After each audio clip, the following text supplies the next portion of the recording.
Hello everyone, good morning and welcome to our webinar on food processing industries, challenges and opportunities during pandemic times, organized by Universal Society of Food and Nutrition. And today we are being joined here by Dr. Manivanan A, who is the President of AFSTI Chennai chapter. Welcome sir to our webinar. Yeah, thank you. So before we begin, I would like to introduce to you our speaker of the day. Sir started his career in 1998 with Paris Confectionery in the research and development manufacturing and QA, working at their Manivanan and Nilupakam plant, and worked on different projects with respect to the plant automation, ERP implementation and product efficiencies.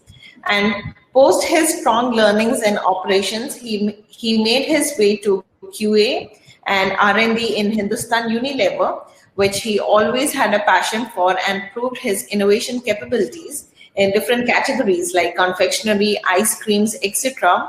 And some of the brands he served includes the Heart Brand Global, Cornetto, Gelato, Veneta, and Heart Brand Local like Feast, Indian Delights, and new ventures of Unilever India, Choco Max, Max Magic, and Max Masti, and some Pari Confectionery, the Coffee Bite, Lacto King, Choconut Punch, and Caramel, etc. He had developed a range of products in different categories like confectionery and ice creams. During his experience of 20 years, he has faced real-time challenges in confectionery and ice cream industry and had customer interface to cater the consumer expectations and demands. He had been instrumental in his past roles to develop products for future and create unique ingredients inclusions to give signature products to the brands like Selection, Paddle Pop, and Cornetto. He has been leading product innovations through his strength and R&D and his inherited creativity. Dr. Manivanan sir has got a distinctive participative style of leadership and influence people through his positive approach towards challenges and belief in his team.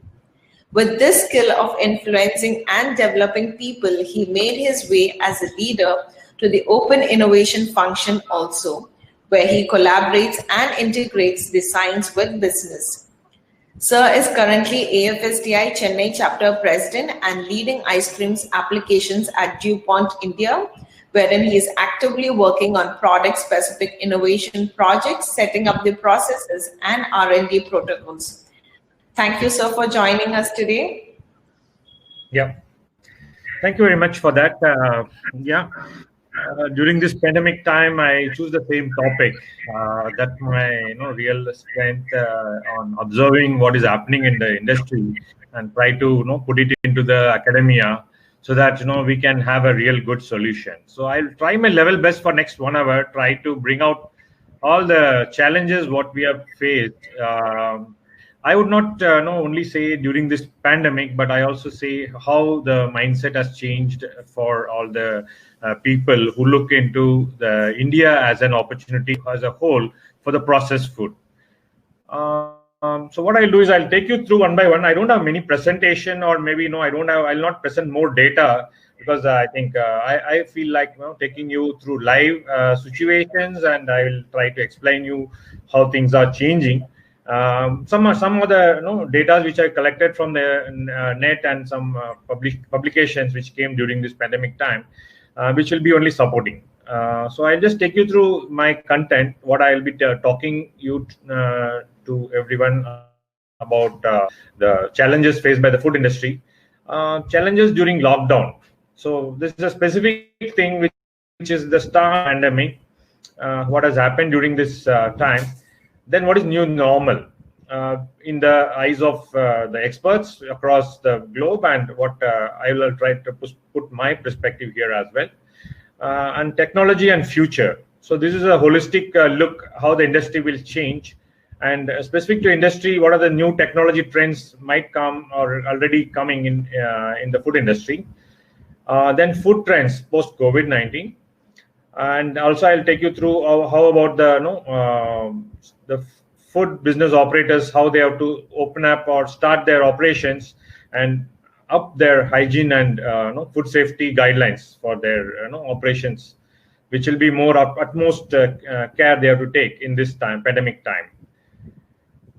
So foremost, actually, I think I understand from the organizers that I think most of them are medical professionals, and I think students and faculty members from various colleges are there. So being the medical professionals, I think you are the forefront who are facing this pandemic in all manners, like trying to cure, and most of the time there is no real medicines to take care of or maybe improve the condition of the patient, because it's totally new, this virus, how it attacks and how it functions itself is still a big debate going on. We also had a long webinar we conducted on this, trying to understand how this COVID can be contained, or maybe what is the characteristics. So this is still a study, and still there is a big discussion in the medical fraternity.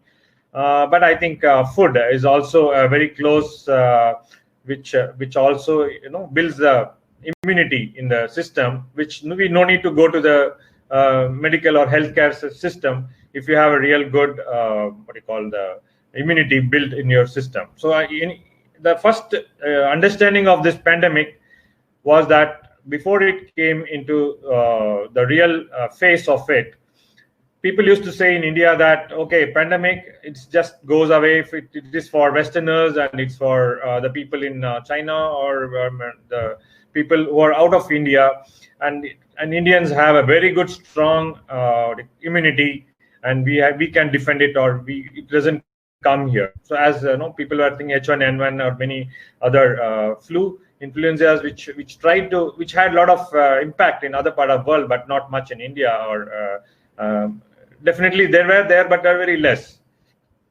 So they thought the similar sort of thing when the pandemic started. But I think when the Prime Minister gave a talk, and then suddenly there was a short lockdown for 21 days, and no one understood the seriousness till there was extension, which continued for nearly 4 months. And then really people were looking, oh, this is really a very big issue. And when there was a lot of cases spreading, and which was uncontrolled, and then really people took it serious, and really the pandemic spread in India as well, and which similar to what other part of the world has undergoing. But I'll just try to take it up how in respective to the food industry. Because that will be more specific to my expertise area, and try to put my perspective as well as what are the learnings we have taken from this pandemic. Because any pandemic, actually, it has a lot of challenges because it is unknown, and suddenly. So here, really, it is an unknown warrior we are fighting with, where we don't know how this virus is going to attack, and when we are going to get rid of it. That is also still a question mark. Even after more than 6 months, still people are figuring out how we are going to go out of this lockdown. So here, a lot of crucial learnings. I think when there suddenly shut down, and there was an emergency situation arises, how the real our supply chain was functioning, which is very crucial for the food security. So here, if I will take you through of how the supply chain really was struggling, though.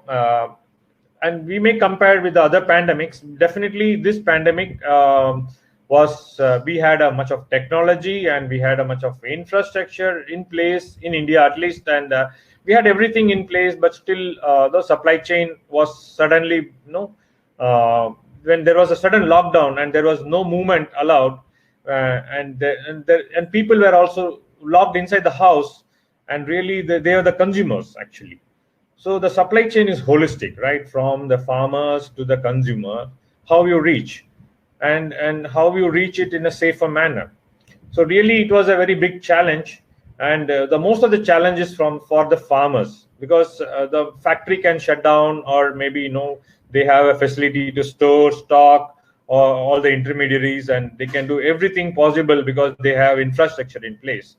But still, if you see in India, the farmers are the real sufferers, because they don't have any big infrastructure support for storing their food or maybe the produce, because produce doesn't know there is a pandemic or there is a lockdown, right? It continuously gives as per the schedule of when the summer comes, the mango ripes, and there is no other way that you can stop it. So the issue is that the farmers had the maximum difficulty to access the markets, though the government sensibly kept the food supply chain open, but there were the other forces which tries to manipulate or try to give a wrong information, or maybe the farmers don't have that sort of accessibility. So there was an issue actually, because there were no buyers. So though the farmers can ship the product to nearby cities and towns because it was open, though the borders were closed for others, but the food and essential commodities, I think it was allowed to transport, and they can very well transport it for their destination market. But actually there was no buyers. That was the biggest issue. So there was a lot of intermediaries as well here, and these intermediaries always make money by just hiking the price, or maybe holding it for longer. But how longer is the question here, because it was going on extending for more than 4 months. Then the real issue has opened up, and about the Pandora has opened here after some time, because the supply chain really doesn't know how to take care of holding the material more than 4 months, that to a natural material, and we didn't have that sort of infrastructure to really take care of this sort of shock during this pandemic time. So actually, really, farmers, they have to dump the product. Actually, they have to discard it, or maybe not even. There was no buyer, so not even they were getting what they invested. So more than that, actually, the products were. Though the products were ready to consume and good, but still they don't have a shelf life, right? The natural products are, unless it is processed. And if you go to the industry, the company also, suddenly there was a lockdown, and people, laborers were all or the migratory workers, which they also have to move to their home location, or they don't know how the things will happen in the near future. So most of them I think in media, which showed that thousands of kilometers people have walked to reach their home. And so these sort of people who are the migratory workers, they have to reach their home from town or place in spite of this pandemic condition, because all the trains and the transport, everything was shut down. And if you go to the normal route, I think it was not possible for them to reach to their home actually. So actually it was a real issue. And I'll just try to open up, being a food industry and processed food industry. Actually, this processing of food itself started for taking care of the war situation, where people can store it, ration it, and give it at a hygienic or maybe long shelf life. These sort of jargons actually came during this sort of the people started processing, and all the technology was adopted in the military situation actually. So if you take the history of food processing, how it started and how the large scale industries has come in the Europe and US, it is mostly for the war conditions actually, to try to preserve and store it and ration it to protect their population, and also mostly for the soldiers, and to give it to reach to them in the place where they are in the war condition. So if you see that, actually the basic principle of food processing itself actually could not take care of this pandemic, because this is more of an unknown warrior, and everyone stand as a soldier here. So actually it has really opened up the real scenario, like processing at a single location and serving to a larger population. That's basic thought process itself we have to think through. So that is how the bigger challenge. I'm just opening up one by one on the food processing area. So the bigger challenge, like when you are processing in a large, which is which really very good economically, because what you produce at a small scale definitely has a higher cost involved in it, and everyone are going to cook it, or maybe try to make a preparation out of it. Definitely a lot of manpower and many what you call inefficiency built in the supply, in that sort of earlier, before the food processing industries came into the picture. So, but if you see in the scenario where, I'll just take you through the scenario here in India, which most of the what you call multinationals, or maybe the people who are looking for an opportunity to grow. So the bigger the population and lesser the processed food, actually the opportunity is very big. Okay, but actually this pandemic has really showed what really the closer the where you produce the food products and you process it in the local and you consume it within the shorter location. Actually, this is a real good model, which normally the Indian which used to do. You can see that Indian food processing sector was valued at you can see how big it is, and how it was supposed to grow. But you can see India processes only 10% of its agri output, while most of the processing is classified as primary processing.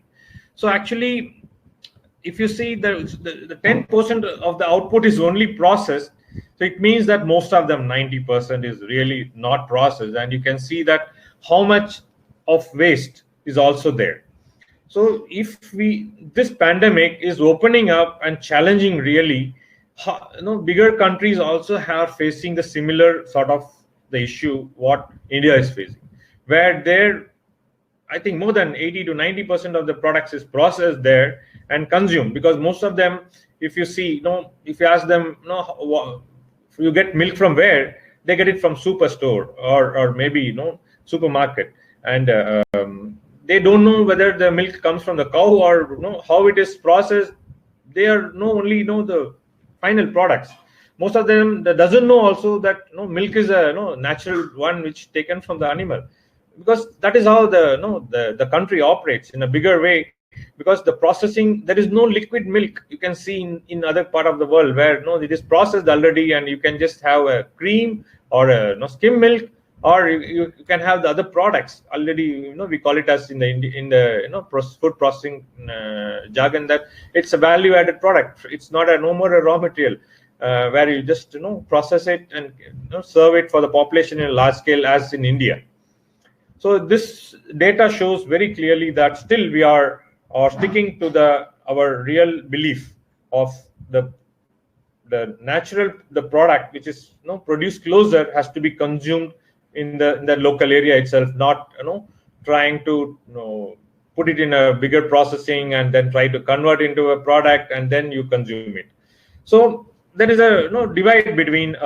So now, if you see, by opening this pandemic scenario and really the Indian food industry, how it is operating, this is going to be a new jargon or the terminology which is going to be really into the food industry. I'm just the later stage of this presentation. I'll show you the trends which are present in the published by the well-known publishers. Which will be the new what you call food trends, or how it's going to change the scenario in the whole part of the globe actually. So we have to take the learnings from this pandemic actually. And also we have to take learnings from the large-scale processing to minimize the losses from the natural producers. So we have to really rethink of how the food industry is going to operate in the near future. So here I can see that a lot of startups coming up in India, which I think last 5 years is increasing because of the drive from the government, and also there is a need. Because a lot of people are trying to get into the roots.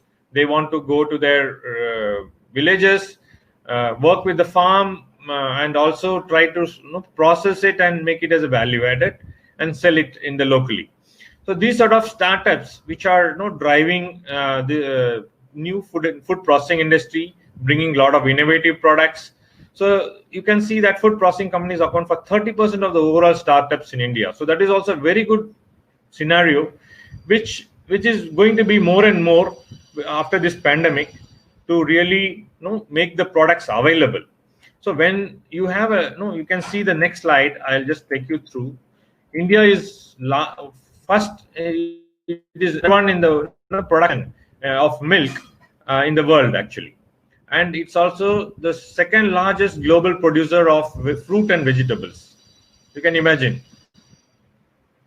And also it is the second largest in rice, wheat, and cereals, the largest export of cereal products. So you can see largest in most of them actually. It is second largest in the fish production, and even third in the egg, and fifth in the meat production. I know if this data, a lot of data are available. You can see, there is, I think 43% of the buffalo meat is being consumed across the globe is from India. So like that, really, if you see India before 60 or maybe the last pandemic, if that is a milestone which we are talking now, the last pandemic was that the largest one is the Bengal famine. That was mostly not only natural, but also natural due to natural calamities, but it also due to the human thought process. All the food has been exported to the war situation where there was no food available for the common man. So if you take the India during that time where the famine, and you can see, there is one part of India had a flourishing economy, and other part of India does not have even food to eat. One meal in a day was a difficult thing. And from that scenario, today India is largest in most of the food production. So we have a very good, comfortable situation of food availability. But though the food is available, whether it is available on the table for everyone, and specifically to the common man and to the farmers, are the farmers still protected?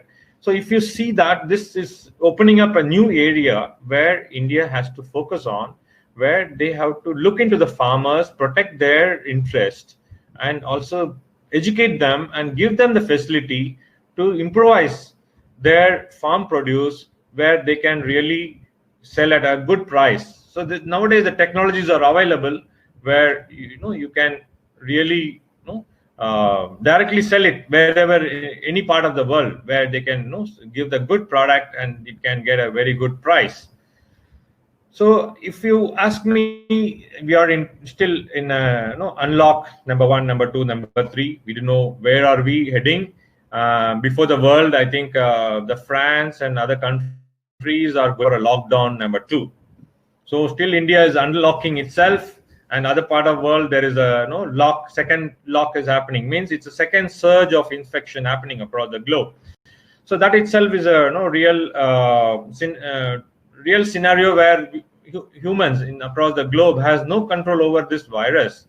And being the food industry, we have a lot of responsibility. So I don't say the post-COVID is already ready to go, but we also don't know whether we are going to have a second surge here or how we are going to proceed.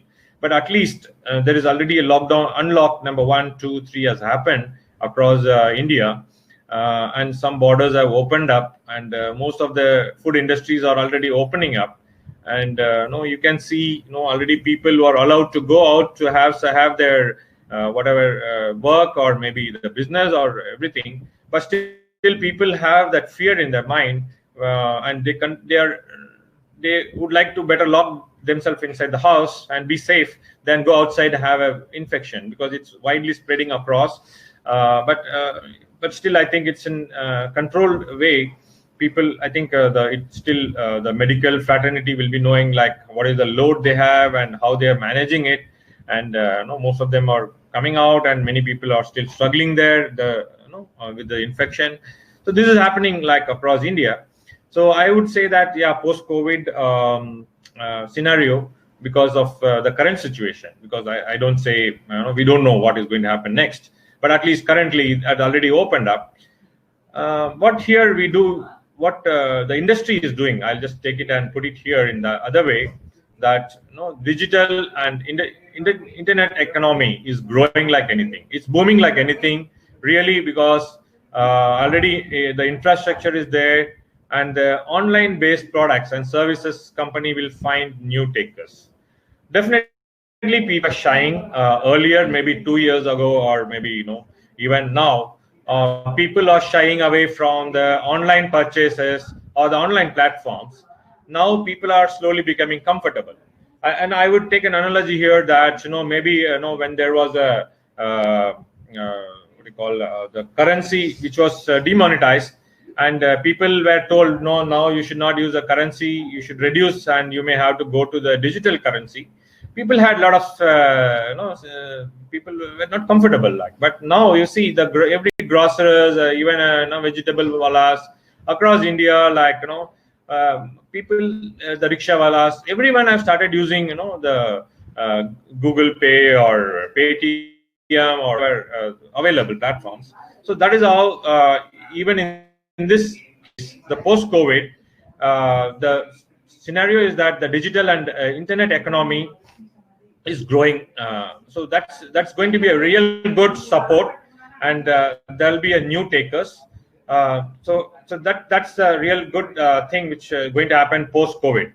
So online groceries growing by 17% in April and July. April to July, there's a growth of 17%. So if you see that online groceries are slowly growing because people don't want to go outside and get infection, and also try to be safe inside the home and protect themselves. So this is a really very good thing to actually direct market.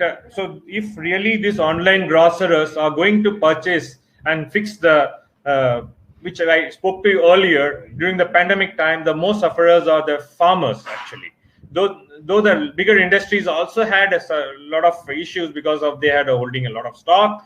A lot of stocks were getting, the perishable stocks were getting wasted, but they had a very good backup of what you call the money or the saving, or though that sort of the regularized setup has helped them to come out of this COVID situation or the lockdown. But here the farmers really, they struggled and they have to lose their products. So if the online grocers, if they can help them to direct market all the farmers, which they can link, and if they can some setup which can help them to direct buy, actually the beneficiary will be the farmers, and really the end-to-end connect will happen. So that is my view here. But we can see the real growth happening in this online groceries structure. There will be a sudden spike in the demand for the content, with the digital content being in the demand more than ever. So digital content here is like, even now we are having a webinar, you can see, which was not normal. This is a new normal for us. Even for the small kids, school going kids, quickly they get adopted because the school suddenly got locked and everyone got locked. So the new normal is like digital content, and even for everyone who are not very comfortable, like the shopkeepers and everyone. I have a lot of real life scenarios, like the small shopkeepers they want to go to the home and service, because everyone is suffering, because more than the pandemic, the economic which you call like hunger pandemic.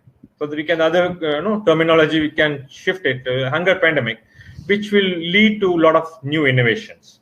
So that's why these digital contents are going to be on a lot of demand, and it's going to be a real thing, boost in this economy, digital economy. So also FMCG and retail will benefit immensely, which is also due to the fear, and retailers, as I already said, are struggling to market, and it is having a very low consumption. So definitely this is going to be a real good scenario change in the real market scenario. So if you see what will be the future, the technology and the future, what is going to be there is like, now the frontline requirement is more of most organizations. So see, if you see the earlier food industry, I just take it up only to the related to the food and other allied companies, where technology investment they never used to do in the automation, or which was not in a priority, because for them the highest or utmost importance is on trying to get a correct raw material. They were struggling to fix the supply chain, get a right raw material in the back end, and then process it at a hygienic condition, and then get a better price in the global market, was the highest priority. So if you see here, this priority number one inside the factory was more on a human resource, or maybe on the purchase or marketing. So but technology is going to be the front end, which will be the for the organization to drive their growth. And second one will be like more on automation will gain momentum as the spend on sophisticated IT infrastructure outpaces human resource. So here I can see an example from Coke, which is going to a touchless fountain dispenser. So if we can see, the larger companies are focusing on the consumer safety, and because their brand value is dependent on how they take care of the consumer safety and the delivery part of it. So you can see how proactively Coke has already launched the touchless fountain. Now it's going to be endless innovation. You can see there was a scenario in US. People used to call a thing called like brain drain happening, and there is no innovation happening. That's why this pandemic, though it has put a lot of people and a lot of major population has to go through all these things, but this churn is going to happen across the globe, and it's going to bring a lot of innovations into the platform, which might improve the infrastructure inside the factory, outside the delivery point of view, and also in the final where the consumer, how they behave, and their expectation is going to go higher and higher. And if you are not available or if you are not into the consumer satisfaction, I think you are not into the game of the business. So that's how this change is going to happen in the food industry, which is going to be a really major change. Though the larger corporations are adopting quickly, the smaller ones are really struggling in the baseline. So the next thing will be the data. So data is going to be a real big game changer, because already this was happening, and due to the more online purchases, and there's going to be a drive happen into the other space. So the data, how you consume, your consumption pattern, and really the industry can work backwards on how the consumers are going to be in the future, and they can provide the products according to their need, and then they can get a very good value. So currently the data, whoever is using the data across the globe, is going to be a real data mining is going to be a very big, the big data, which nowadays the IT companies are calling, is going to be a real game changer for the company, and it's going to help to service the consumers the right kind of product, right kind of value will be delivered through the technology. This is going to be the future. So here, I would say, I'll just take you through some of the reported new. There are a lot of. I think there are a lot of technology which are still in validation stage or trying to get into the commercial stage. But some of the technologies that already came during this pandemic is trying to give a fresh fruit juice packaging with the minimal loss of nutrients through high pressure processing. So if you see a lot of discussion happening here, high pressure processing is going to be beneficial, how it's going to be, but actually real products are getting launched during this pandemic time, and really there's they're looking for a game changer, because the freshness and the fruit, they're relating to the real fruit what they consume, the consumers, and then they feel that unprocessed, anything processed, they think it's been the preservatives added, or maybe it has undergone and lost a lot of nutrients when during the processing. So the high pressure processing can be a new trend. The frozen food technology is also going to be a new trend in a smaller way, because the cost is very high, which is always a question mark. But now, as I said, the farmers are really struggling. If government is going to give a lot of subsidies, or maybe trying to work in this area, I think they are this technology is going to be available, where the products are available with the minimal processing or maybe minimal damage, and we can preserve it during this sort of pandemics and store it for longer shelf life, and get the right value for the producers, for the farmers, and also the consumers.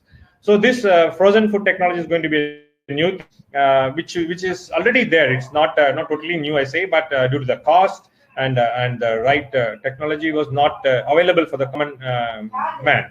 The vacuum frying and freeze drying are gaining momentum. So again, the vacuum frying and freeze drying is also a very high cost in the processing, so it's going to really retain. So it is also not, I don't say some new technology is coming here, but these costly technologies are going to be because the consumers will be ready to pay for the better technology where it can retain maximum nutrients, 50% less fat absorption during the frying. So this sort of already products are coming into the market, and the people are ready to pay more. If you say my product has lesser fat absorbed during frying, people are ready to pay a higher value. So this is a win-win situation for the food technology, the technology, new processing technology available, and the cost. If you asked before pandemic, before and after, the earlier actually people were going on cutting the cost and trying to give higher value and better products at a lower cost.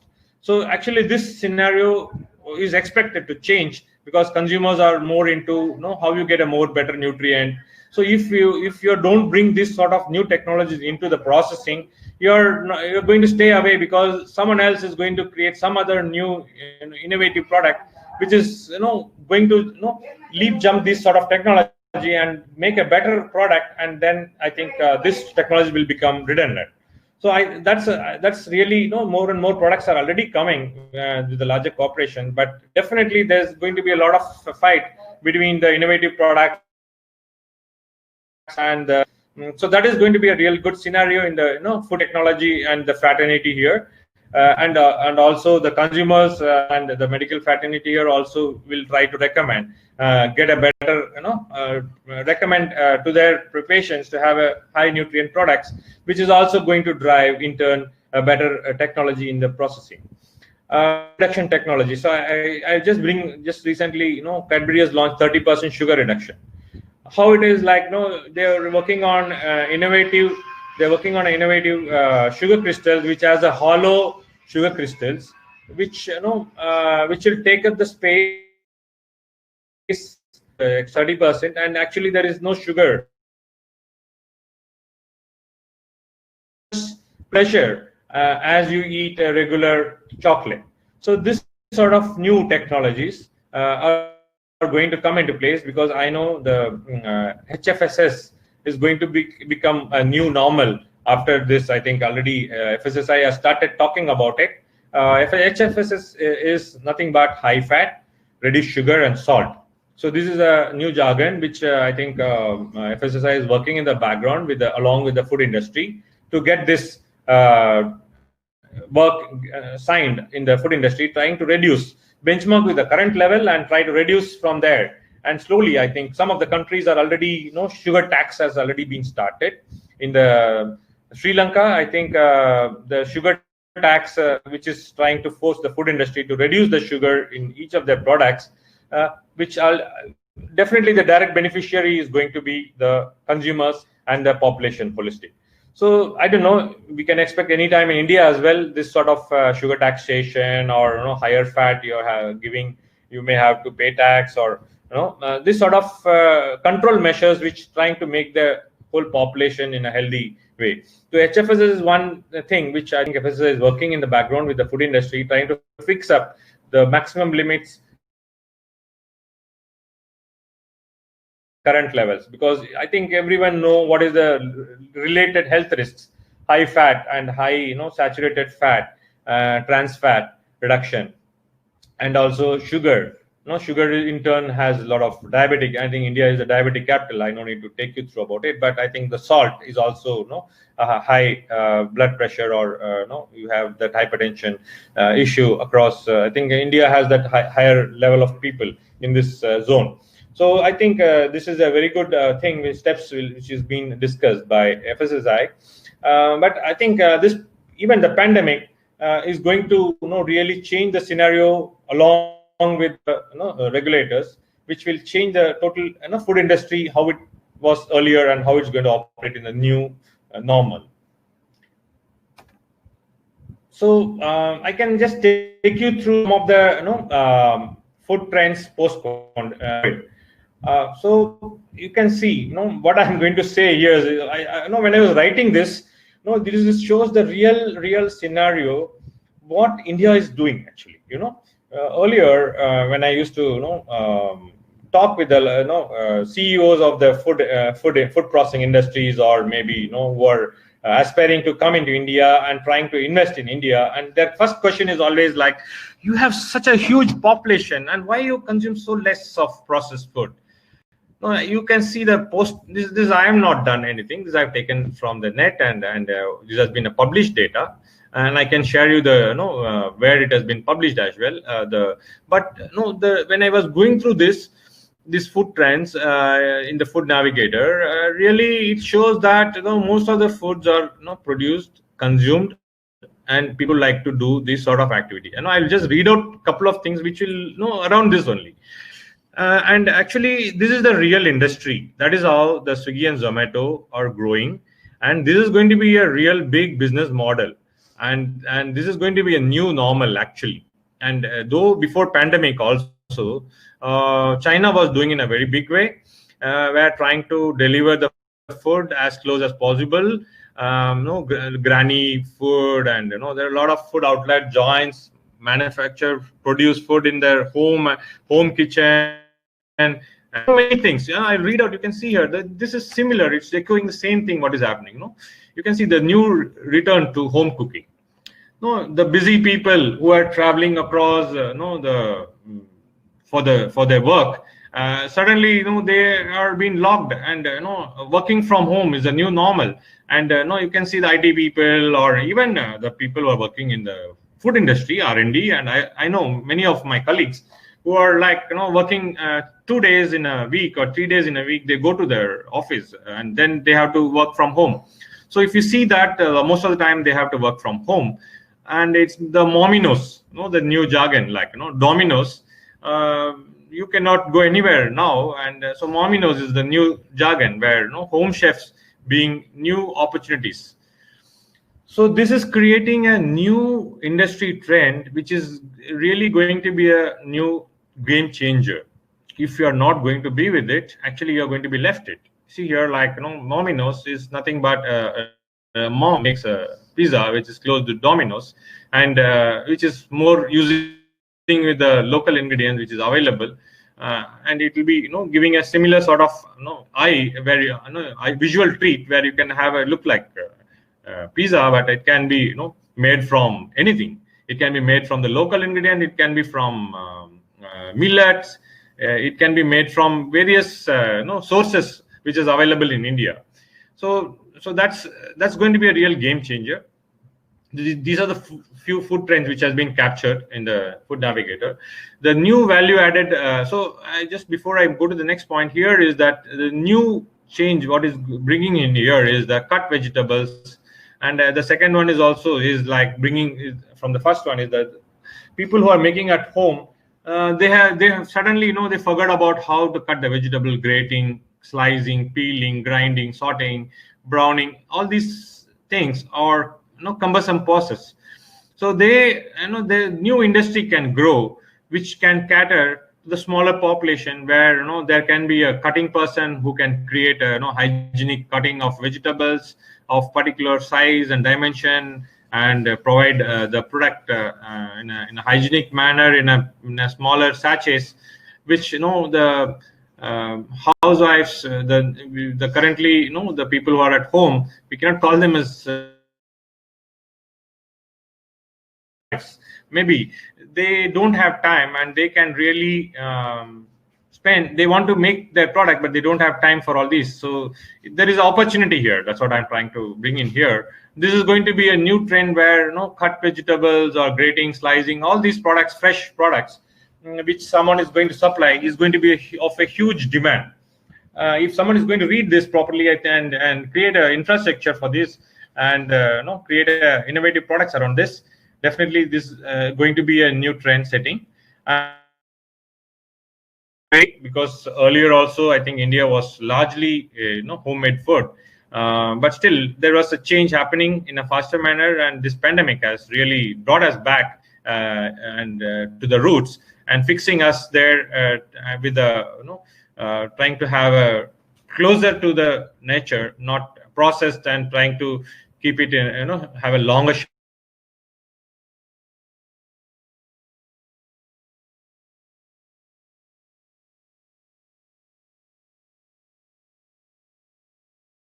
people like to go out and walk for in the late night and have a street food. That sort of street foods are not available much still in India. Maybe few pockets, but I don't think largely as earlier because still people have the fear of infection. So these outlets are managed by housewives. So these pop-up kitchens are coming out where they put a small stall outside their home, which they try to sell small snacks and make it fresh and small outlets which are going to serve for a smaller population near their home. So these sort of pop-out kitchens are going to come up, which I think already people are captured in the trend setting. Increase in takeaways and home deliveries. I think already I told you about this, and you can see the Swiggy and Zomato growing at a faster pace. Indian online food delivery industry is going to be $8 billion mark by 2022. It's not very far away. You can see there. So this is a new trend which is catching up in India, and also gourmet street food. People who used to have the gourmet food have a very high demand for these sort of products, which there are some people are calling the gourmet chefs to their home and asking them to make these sort of products in their backyard or making a with all that social distancing and everything. They're trying to now what happened is our closed one also we have to keep a distance. So that sort of thing is coming from this pandemic. So this gourmet street food is a new idea which is coming up where people who have the larger backyard, they're calling these gourmet chefs and trying to help them to set up a kitchen and trying to get they don't want to the missing foods which are not available now, or even the 5-star hotels and 3-star hotels are struggling to get more customers inside their kitchen, in their restaurants. They're struggling. So really this is going to be a new trend which is coming up. How long this is going to be or how big is this going to be industry only will be decided post-COVID. Meat alternatives and mock meats. So this is also going to be a big industry trend. Animal meat, I think people are switching from the animal meat diet to the plant ones. Nearly 25% of the Americans are now eating more plant-based food. So this is a real big change, game changer. Might it come into the India as well because the lot of meat alternatives or mock meats are available already. I think there are a lot of lab-grown meats are there coming from China, which also, I don't know how this industry is going to shape up, but definitely people switching from the animal meat diet to the plant-based one is going to be a real big trend, which really going to decided by the industry how this is going to be post-COVID. Okay, what I'll do is I'll just quickly take you through some of the guidelines for the food business operators post-pandemic, what they have to do and what will be on the high priority. See, actually, before pandemic, also GMP is the basis of the GMP and good hygiene practices, or GMP in short is like I just elaborate like good manufacturing practice and good hygiene practice are always there in our regulation and as a food business operator as a responsibility. But I think there is going to be more over this. I think after pandemic, the new normal, where post pandemic is like still we are not we have those sort of fear because there is no real solution for this COVID-19 until we have that complete elimination or maybe at least reduction from the infection or maybe the real fear going out, and this is going to be like any normal flu. Till that time, I think the new normal, which I think food business operators has to follow, is physical distancing. So already food industries are doing this. They already cut their manpower, they splitted their manpower and trying to give a lot of automation so that physical distancing is maintained through and through. They enter from the campus till they go out, because they have the responsibility of the employees as well as the product what they manufacture should not contaminate actually. So the physical distancing is very important. Thermal screening is basically important because people will not know that whether they have been infected because they are not regularly tested. But I think through this temperature increase, probably they'll be sent. I think nowadays food industries are taking up a lot of their employees for testing COVID, setting some frequency, or maybe due to this sort of temperature screening is going to help them to highlight the people who are falling ill. Then I think the stringent personal hygiene is going to be there. It's going to be new normal. Deep cleaning and hand sanitization, or the workplace sanitization, is going to be the highest priority. So I'll just take you through some of the key highlights which I think has to be done in the food business area where packing or processing is going to happen. The hand wash, which I think earlier used to do, but use sanitizer regularly, keep safe distance, sanitize all touch points. So touch points is a key thing. You can see there the regular training is very important, because the touch points, if you were wearing the mask in the I think it's going to minimize, because people have the habit of reaching to the nose and get the contamination and then contaminate the surface wherever they touch. So itself is a very big threat for the larger in the community or in the factory.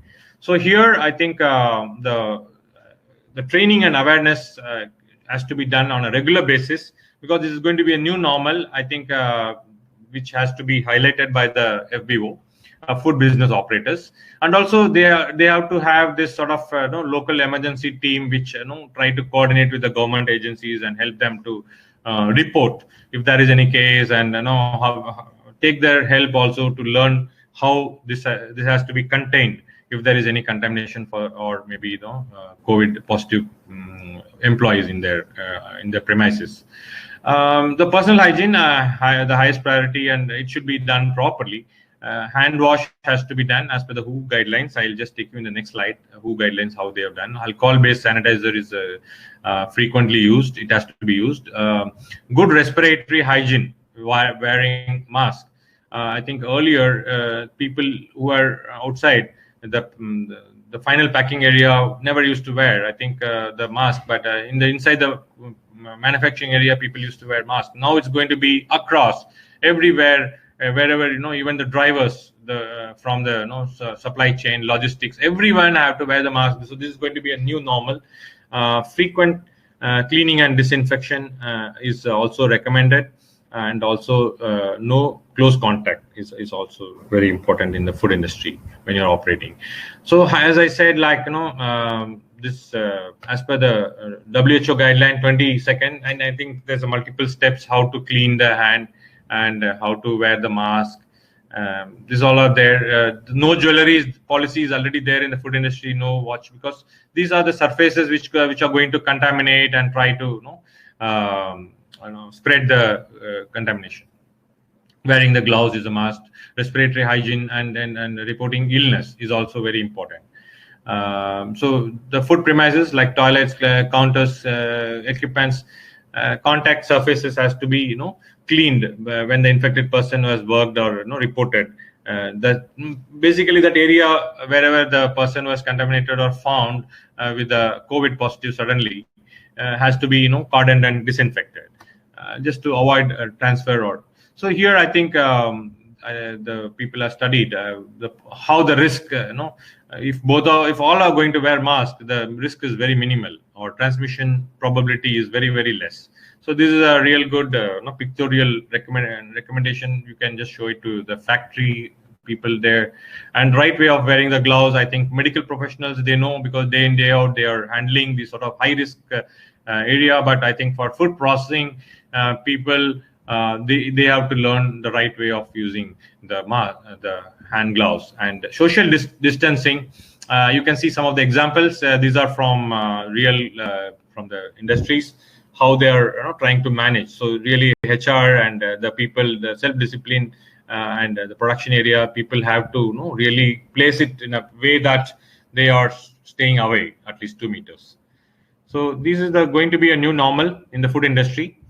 And cleaning and sanitation is going to be the topmost priority. I said already, high touch points. Cleaning is a high priority where they have to find all the places where the elevators, handrails, intercom, public counters, escalators, all these places are going to be toilets, washrooms.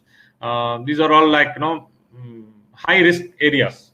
Earlier, if you see, these are because the risk is been eliminated when you enter the production area. But now it's not in the only production and the product related, but it also human related, because the spread is going to be very high. The factory completely they have to shut down for disinfection. So the risk is very high. So that's why this sort of risk assessment and trying to high touch points has to be highlighted in each of the industry and try to work on it. There is some data here which I think people have studied and published, which might be useful for the food industry operators. The coronavirus, how long it stays. That's a retention time, how much the coronavirus is going to be there on the surfaces. You can see that, like, in copper it's 4 hours, in aluminum it is 2 to 8 hours, and cardboard is 24 hours. And stainless steel 2 to 3 days, on plastics 2 to 3 days, on wood 4 to 4 days, on paper, glass 5 days, on ceramics 5 days, and on metals it's going to survive for 5 days. So you can see the risk is here. So we have to be careful. We should be cognizant, because the packaging material are also the surface area which can carry the. So you can see that already, housewives are taking the vegetables or whatever they buy from the market, they clean it before they take it into their kitchen. So I think this sort of habits I think Indians earlier had, and it's going to be more and more, and it's going to increase the way they try to minimize the contamination what has happened in the supply chain. So this is going to be a new normal, and I think that's all I have here to share. Thank you very much, Jazila. Thank you so much, sir, for that wonderful presentation and a lot of information. Yes, thank you so much, and thank you to all the attendees for joining us. And with more of these kind of technical and educational talks, we'll be coming up more. And thank you all, and thank you to Dr. Manivanan, sir, once again for spending your valuable time with us, sir. Thank you so much, and have a nice day. Thank you. Same to you.